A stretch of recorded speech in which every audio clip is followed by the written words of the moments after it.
गुरचरण जी पिछले 22 सालों से उस फैमिली के पड़ोसी थे और पिछले कई सालों से चुंदावत फैमिली का कोई ना कोई सदस्य रोज सुबह 6 बजे दुकान जरूर खोल देता था।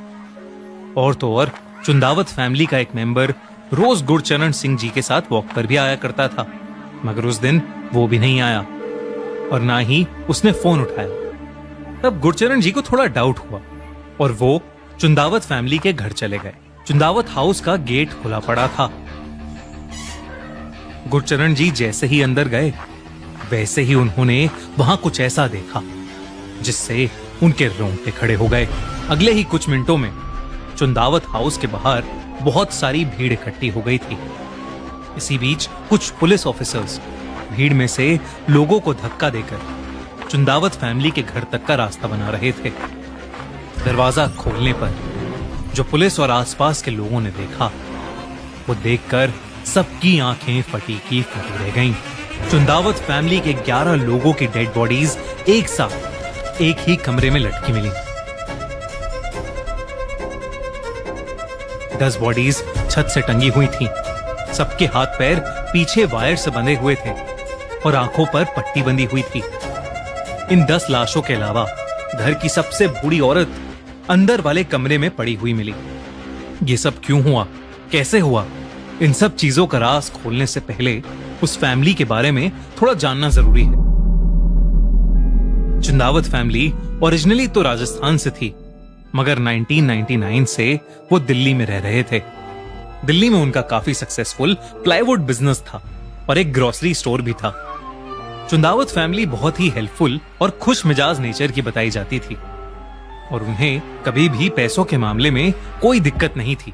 परिवार की सबसे बड़ी मेंबर 75 साल की नारायणी देवी थी, जिनके 2 बेटे थे, भवनेश और ललित। उनकी शादियां सविता और टीना नाम की 2 औरतों से हुई थी। नारायणी देवी के पति की डेथ 2007 में ही लंग्स की किसी बीमारी के कारण हो चुकी थी और वो वक्त पूरी फैमिली के लिए बहुत मुश्किल था। नारायणी देवी की एक बेटी भी थी जिसका नाम था प्रतिभा। इन तीनों के आगे बच्चे भी थे। प्रतिभा की बेटी प्रियंका, भवनेश की बड़ी बेटी नीतू, छोटी बेटी मेनका और एक बेटा ध्रुव, और ललित का एक बेटा था शिवम। चुंदावत फैमिली की 3 जनरेशंस एक ही घर में पिछले 22 साल से रह रही थीं और एक दिन अचानक पूरा परिवार अपने ही घर में मरा हुआ पाया गया। जब पुलिस ने उनके पूरे घर की छानबीन की तो वहां बहुत सारी डायरीज मिली जिनमें किसी विधि के निर्देश लिखे हुए थे। उन्हीं निर्देशों को फॉलो करते हुए चुंदावत फैमिली पिछले 10 सालों से जी रही थी। उन डायरीज में ऐसी भी बातें थीं जो किसी अलग और अननोन शक्ति की तरफ इशारा कर रही थीं। मगर ये सब शुरू कहां से हुआ? पड़ोसियों से बात करने पर धीरे धीरे पता चलता गया कि पूरी घटना ललित चुंदावत के इर्द गिर्द घूम रही थी।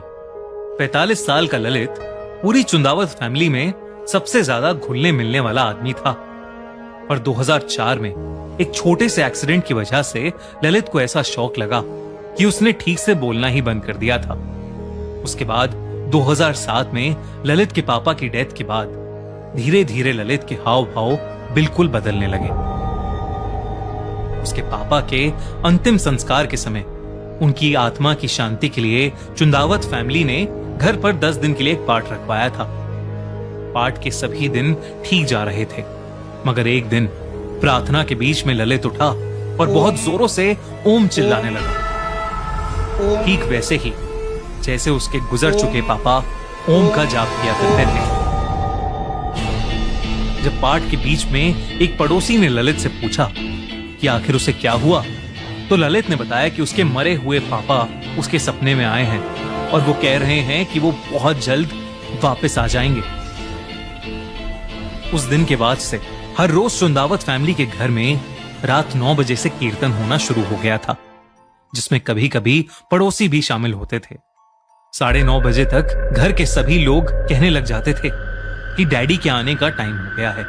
ललित के फोन से पुलिस को पता लगा कि उसका भूत और आत्मा जैसे टॉपिक्स में बहुत इंटरेस्ट था। वो रोज इंटरनेट पर पैरानॉर्मल शोज देखने लगा था और अक्सर वो कब्रिस्तान में जाया करता था। घर में रोज चल रही पूजा के बाद उन सभी का लाइफस्टाइल बदलने लगा। शराब और नॉन वेजिटेरियन खाना बंद हो गया और सब वेजिटेरियन बन गए। पूरी फैमिली डायरीज में लिखे इंस्ट्रक्शंस और रूटीन्स को स्ट्रिक्टली फॉलो करने लगी थी। उन सभी डायरीज में से एक डायरी में साफ साफ लिखा था कि उन सबके लटक जाने के बाद एक सुपर नेचुरल फोर्स उनके घर में आएगी और उन्हें मरने नहीं देगी, बल्कि उन्हें मोक्ष देगी।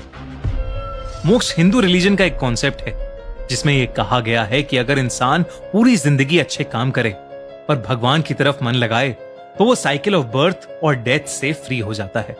डायरी में क्लियरली लिखा था कि उन्हें लटकने से 6 दिन पहले से लगातार क्या करना था ताकि वो आखिरी दिन खुद को घर की सीलिंग से पूरी विधि अनुसार लटका सके।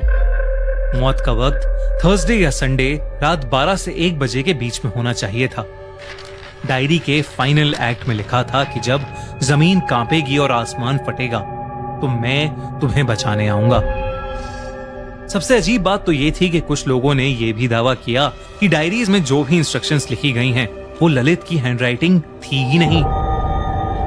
तो फिर वो सारे इंस्ट्रक्शंस इतने सालों से डायरी में कौन लिख रहा था? क्या वो सारी डायरीज उनके पापा भोपाल सिंह लिख रहे थे, जिनकी 2007 में ही डेथ हो गई थी?